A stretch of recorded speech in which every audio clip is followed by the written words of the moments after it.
Hello everyone and welcome back to my channel. तो चलिए इस 2 अप्रैल शिफ्ट 1 के क्वेश्चन की बात कर लेते हैं।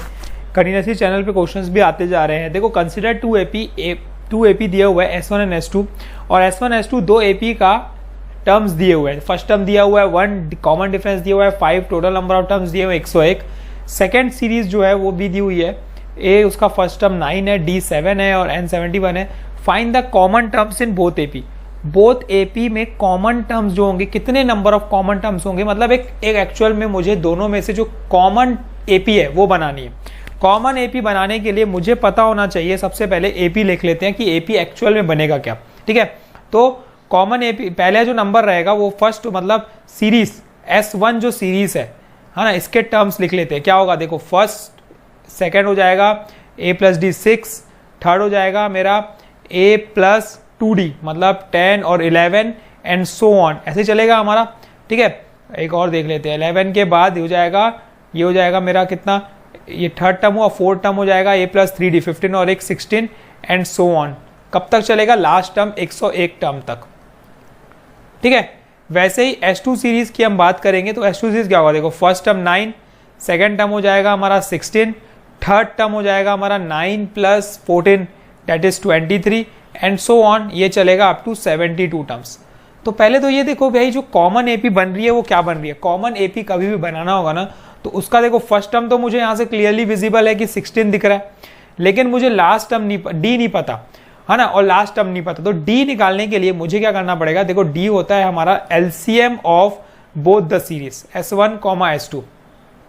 ठीक है, S1, S2 का मुझे क्या लेना है, कॉमन डिफरेंस। तो LCM ऑफ D1, D2। तो अगर मैं बात करूंगा D1, इसके D1 की बात करूंगा तो ये होगा 5 और इसका D2 की बात करूंगा तो ये होगा 7।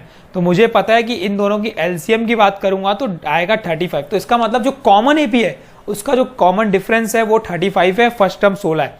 लेकिन बात आती है कॉमन AP का फर्स्ट टर्म 16 है और D अगर 35 है तो भाई लास्ट टर्म क्या होगा, ये डिपेंड करता है जो 2 सीरीज दी हुई है उस पे। एक सीरीज चल रही है 101 टर्म तक है ना, S1 सीरीज। तो इसका जो लास्ट टर्म होगा वो क्या निकलेगा, देखो वो निकाल लेते हैं। AN लास्ट टर्म A + 101 मतलब 100 × D। ठीक है, तो ये हो जाएगा 1 + 100 × D1। D1 कितना था भाई, D1 था हमारा, पहली सीरीज की बात कर रहे हैं ना, 5। तो ये हो गया देखो 501। वैसे ही ये फर्स्ट सीरीज की बात की है, वैसे ही अगर हम सेकेंड सीरीज की बात करते हैं होगा वो क्या होगा देख लो, उसका जो लास्ट टर्म होगा वो होगा AN। ठीक है, ये हो जाएगा मेरा 9 + 70 × D है 7। तो ये हो गया 9 + 490 दैट इज इक्वल टू 499। तो अब अगर मैं बात करूं, देखो इसका लास्ट टर्म 501 है, इसका लास्ट टर्म 499 है, लेकिन जो कॉमन AP आएगा वो भाई दोनों से कम ही आएगा। तो मतलब लीस्ट 499 से कम होगा, मतलब जो अब कॉमन AP रहेगा उसका जो लास्ट टर्म है AN वो होगा लेस देन 499। 499 से हमेशा क्या होगा, लेस देन इक्वल टू 499। 499 भी हो सकता है, उससे कम ही होगा। तो A + N - 1D is less than equal to 499। ये क्या है भाई, कॉमन N मुझे निकालना है, D मुझे दिख रहा है 35 लेस देन इक्वल टू 499। क्या वैल्यू मिली, N - 1 × 35 less than equal to 499 - 16। कितना हो जाएगा, 9 में से 6 गया 3 और 9 में से 1 गया 8, तो 483। ये क्या वैल्यू बन गई, 483।